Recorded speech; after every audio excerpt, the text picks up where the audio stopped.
In 2018, a gunman walked into Marjory Stoneman Douglas High School in Parkland, Florida, and changed my life forever.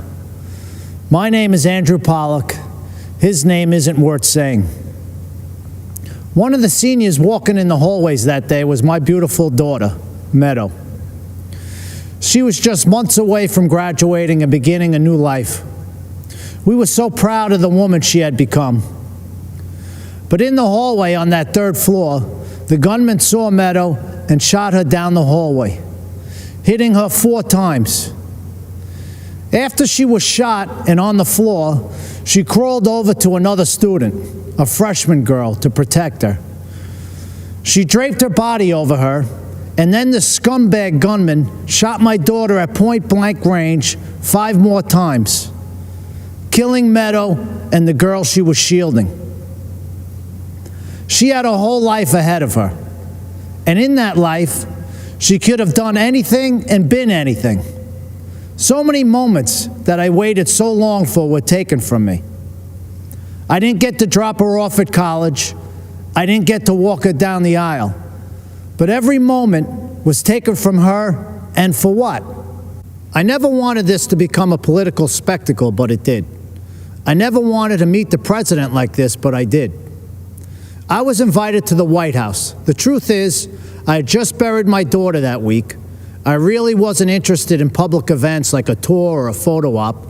I was interested in answers and solutions. So if the president wanted to meet me personally, I said I'd go. They said, of course, that was his plan. At the White House, my family and I sat with the president in the Oval Office and told him about Meadow. I told him what we knew. I told him that his administration needed to take a closer look at what went wrong and why. And I got to see who President Trump really is. He's a good man and a great listener, and he cuts through the BS.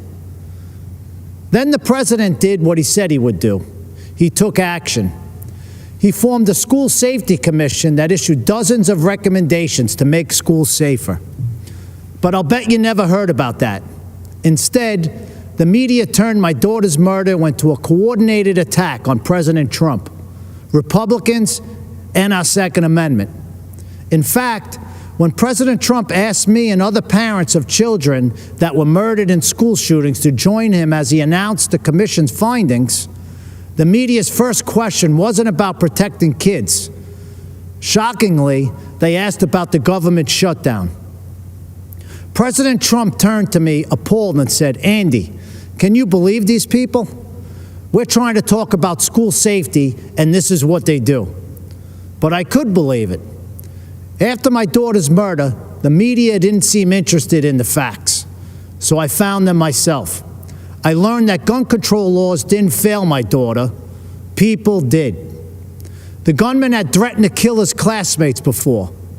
He had threatened to rape them. He had threatened to shoot up the school. Every red flag you could imagine. But the school didn't just miss these red flags, they knowingly ignored them. Far-left Democrats in our school district made this shooting possible because they implemented something they called restorative justice. This policy, which really just blames teachers for students' failures, puts kids and teachers at risk and makes shootings more likely. But it was billed as a pioneering approach to discipline and safety.